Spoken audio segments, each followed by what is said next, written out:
Hi guys, welcome back. आप सभी का अपने चैनल स्मार्ट स्टडी क्लास में बहुत बहुत स्वागत है।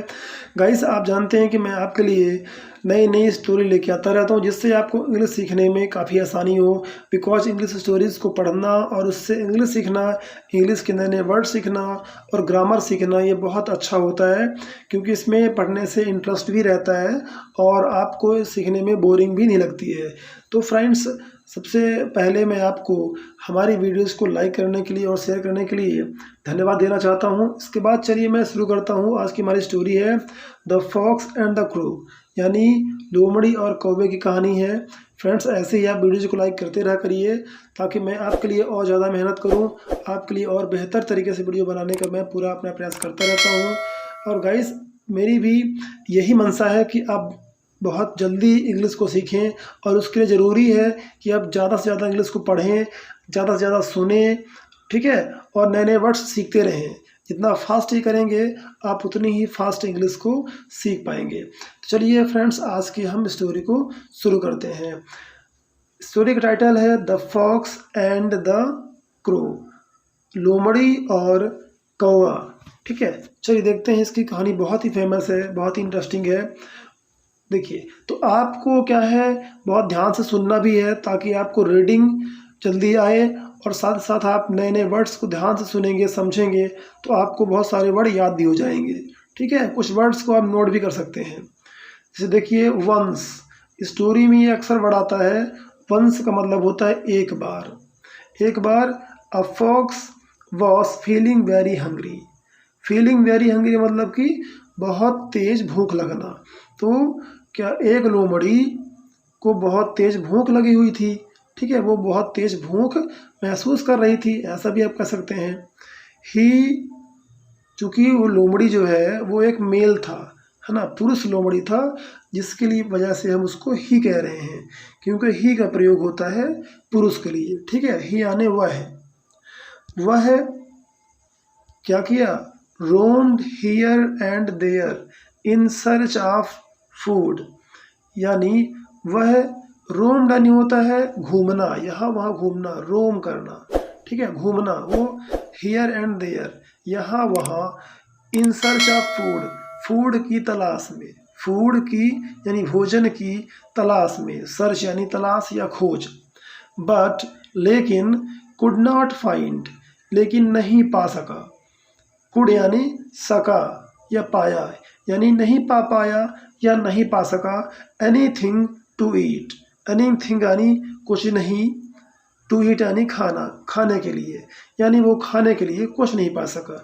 ठीक है, इस तरह से यदि आप शुरुआत कर रहे हैं, आपको इंग्लिश का हिंदी अनुवाद करने में दिक्कत होती है, तो आप इस तरह से आराम आराम से सीखिए, जिससे आपको इंग्लिश बिल्कुल अच्छी तरह से समझ में आने लगे। और जब समझ में आने लगेगी तो फिर आप फास्ट भी कर सकते हैं, आप बहुत जल्दी भी पढ़कर और उसका मीनिंग निकाल सकते हैं। चलिए गाइस, तो मेरा उद्देश्य है कि आप, जैसे कोई कोई होता है कि लर्नर नए होते हैं और उनको सीखने में दिक्कत होती है, सो मैं इसलिए थोड़ा आराम से वीडियो बनाता हूँ। ठीक है, चलिए, और अपनी अपनी स्पीड को आप बढ़ा सकते हैं। ठीक है, आप अपने से भी बुक लेकर अलग से पढ़ सकते हैं, थोड़ा फास्ट कर सकते हैं आप। ठीक है, और नहीं तो यदि आप बेसिक लर्नर हैं तो आप स्टार्टिंग से आराम से सीखिए। ठीक है ना, कोई जल्दबाजी नहीं है। और जब आप आराम से सीख जाएंगे, एक बार अच्छी तरह से पकड़ लेंगे कि ट्रांसलेशन कैसे करते हैं, ठीक है, किस तरह से इसकी मीनिंग निकाली जाती है, देन आप फिर बहुत जल्दी फास्ट सीख सकते हैं। चलिए आगे बढ़ते हैं। To take rest, it sat under a tree, आराम करने के लिए, आराम लेने के लिए, इट सैट यह बैठ गई, अंडर अ टी ट्री एक पेड़ के नीचे। ओके, व्हेन जब, the fox looked up, looked up मतलब ऊपर देखा, जब लोमड़ी ऊपर देखा, ही सा वह देखा, सा यानी देखा, to his great joy, great joy यानी उसको बड़ा आनंद हुआ, a crow sitting on one of the branches of the tree, a crow एक कौवा, सिटिंग यानी बैठा हुआ, one of the branches of the tree पेड़ के, ब्रांच यानी शाखा है, पेड़ के शाखा पर बैठा हुआ था। ठीक है, शाखाओं में से एक शाखा पर वो बैठा हुआ था। One of the branches of the tree. He was holding, he was holding, वह पकड़ा हुआ था। होल्डिंग मतलब पकड़ना, तो पकड़ा हुआ था, वह जाने था, क्या पकड़ा हुआ था? A piece of meat, meat यानी मांस, ऑफ यानी का, पीस यानी टुकड़ा, तो मांस का टुकड़ा पकड़ा हुआ था। कहाँ पकड़ा हुआ था? इन हिज बीक, बीक यानी चोंच। ठीक है, बीक यानी चोंच। तो इस तरह से आप समझेंगे तो फ्रेंड्स डेफिनेटली आप बहुत अच्छी तरह से इंग्लिश कवर करेंगे।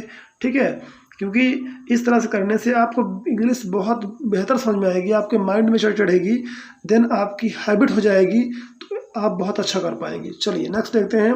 ऑन सीइंग दिस, ऑन मतलब पर, सीइंग यानी देखना, दिस यानी यह देखने पर, यह देखकर, his mouth began to water, to water मतलब होता है पानी बहाना। ठीक है, या एक्चुअली यहाँ पर क्या होता है, उसके मुंह में पानी आ गया, होता है ना कि कुछ चीज़ देखकर अपन के मुंह में पानी आ जाता है, तो his mouth began to water, उसके मुंह में पानी आना शुरू हो गया। बिगेन यानी शुरू हुआ। एंड स्टार्टेड थिंकिंग, उसने सोचना स्टार्ट कर दिया। About the piece of meat, उस मीट के यानी मांस के टुकड़े के बारे में। ठीक है, सॉरी, टुकड़े के बारे में, अबाउट यानी के बारे में। एट लास्ट, और अंततः, अंतिम पर उसने क्या किया? ही हिट, उसने मारा, अपॉन अ प्लेन। ठीक है, hit upon a plan, sorry, hit upon a plan. यहाँ पर एक्चुअली इसका मतलब होता है कि हिट अपॉन अ प्लान मतलब कि एक योजना बनाना। इसको आप नोट कर सकते हैं कि इसका जो मतलब है पूरा इतना, हिट अपॉन अ प्लान यहाँ से लेके यहाँ तक, तो इसका मतलब निकलेगा एक योजना तैयार करना। तो एट लास्ट उसने एक योजना तैयार करी। टू गेट, प्राप्त करने के लिए, द पीस ऑफ मीट, मांस के टुकड़े को, from the crow, from the crow यानी कौवे से, फ्रॉम आने से। ठीक है, इस तरह से आप ब्लॉग बना के उस सेंटेंस को, वाक्य को 3 से 4 पार्ट में उसको तोड़कर आप मीनिंग निकालेंगे, तो आप बहुत अच्छा मीनिंग निकाल सकते हैं। ठीक है, चलिए फिर है he got up, he got up, वह मतलब कि ऊपर देखा, एंड सैड और बोला। ठीक है, उठा। देखिए यहाँ पर गॉट अप क्या है? गेट अप का सेकंड फॉर्म है, तो गेट अप मतलब होता है उठना। ठीक है, तो वह उठा, खड़ा हुआ और बोला टू क्रो, कौवे से कहा, गुड मॉर्निंग, गुड मॉर्निंग, सुबह का नमस्कार। I am glad to meet you, I am glad, glad यानी प्रसन्न, एम यानी हूँ, मैं प्रसन्न हूँ, टू मीट यानी मिलकर, यू यानी तुमसे। How handsome you look, how handsome, how handsome यानी सुंदर, कितना सुंदर। हाउ यानी यहाँ पर कितना होगा। ठीक है, कितना सुंदर, हाउ हैंडसम। यू लुक, तुम दिखते हो। What a nice beak, what a nice कहते हैं ना, what a nice idea, what a nice dress, what an idea, ऐसा ही बोलते हैं। तो यहाँ पर ये एक आश्चर्य बोध कराने के लिए प्रयोग करते हैं। ठीक है, एक जब कोई आश्चर्य होता है कितना सुंदर कोई चीज़ है, तो वहाँ पर हमें इसको आश्चर्य शो करने के लिए व्हाट या कभी कभी हम हाउ का यूज करते हैं। तो क्या तुम्हारी चोंच है, यानी कितनी सुंदर तुम्हारी चोंच है, वो उसकी सराहना कर रहा है। ठीक है, वो उसको उसकी बड़ाई बताकर, ठीक है, उसको कहते हैं ना कि बड़ाई बताकर किसी की चापलूसी करके उसको चने के झाड़ में चढ़ाना। ठीक है, तो वो यही कर रहा है। ठीक है, व्हाट अ नाइस ब्रेक, ये हो गया।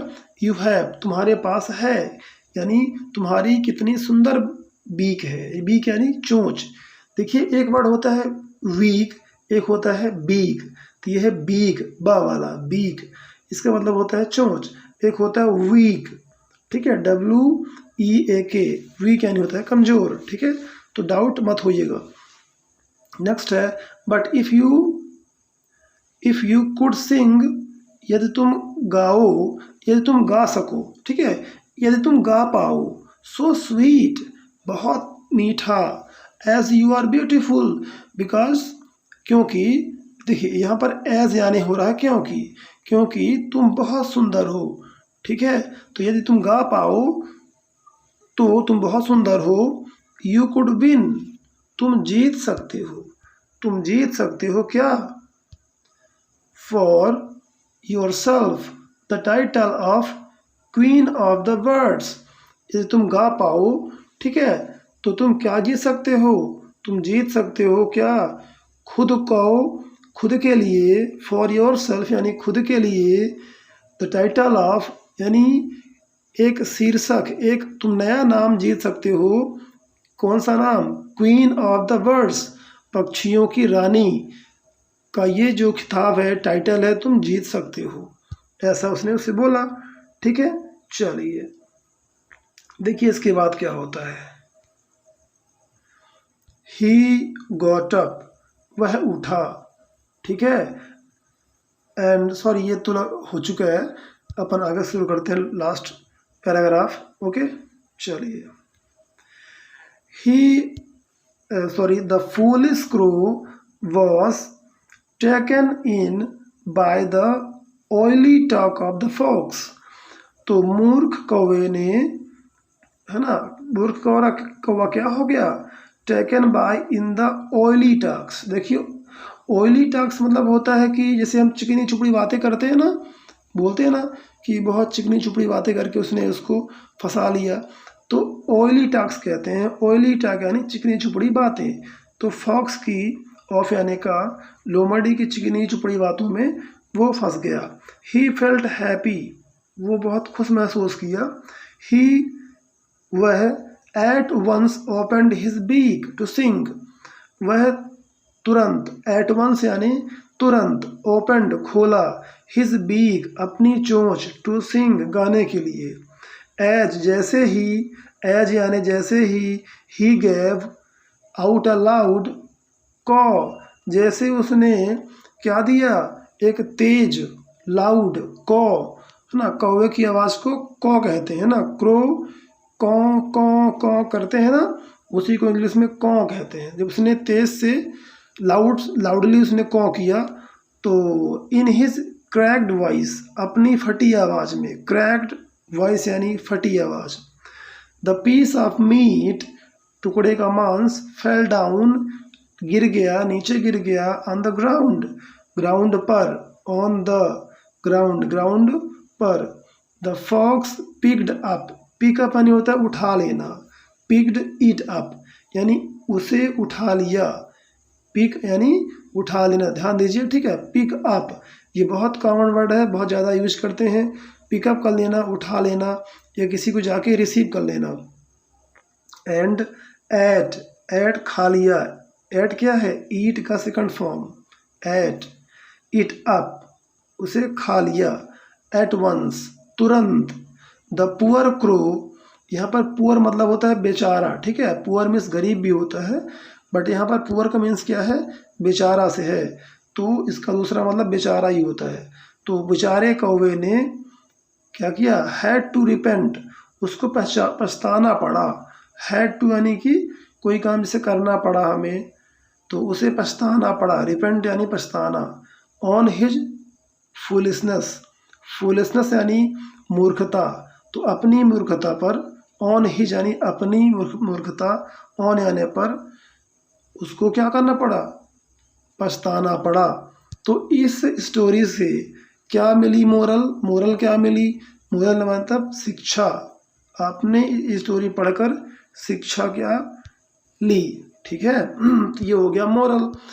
बेसिकली ये स्टोरी बहुत फेमस है, आप सभी जानते होंगे, लेकिन बेसिकली क्या है कि यहाँ पर मेन पर्पस है इंग्लिश को सीखने का, ठीक है। तो कोई स्टोरी कितनी बार आई है ना, ये मैटर नहीं करता, बल्कि ये कि आपने क्या सीखा, कितने वर्ड्स आपको नए नए सीखने को मिले, तो ये ध्यान देना है, राइट। चलिए इसका मोरल है, यानी जो इससे शिक्षा मिलती है वो मिलती है कि do not give way to flattery. तो इसका मतलब हो गया, फ्लैटरी यानी होता है चापलूस, ठीक है। तो कोई चापलूसी करता है तो उस पर ध्यान मत दीजिए आप। डू नॉट गिव वे, वे यानी रास्ता देना, है ना। उस बात को आप रास्ता मत दीजिए, बढ़ावा मत दीजिए उसको, ठीक है। जो फ्लैटरी यानी चापलूसी कर रहा है तो करने दीजिए, आप अपने समझ और बुद्धि से काम करिए। तो फ्रेंड्स, ये आज की स्टोरी फिनिश हो गई। वीडियो कैसी लगी कमेंट करके ज़रूर बताएं। और हाँ फ्रेंड्स, वीडियो को लाइक करना ज़रूर ना भूलें। और इस तरह के जो आपके दोस्त यार हो सकते हैं कि जो अभी इंग्लिश सीखना स्टार्ट किए हों, तो उन्हें ज़रूर शेयर करें।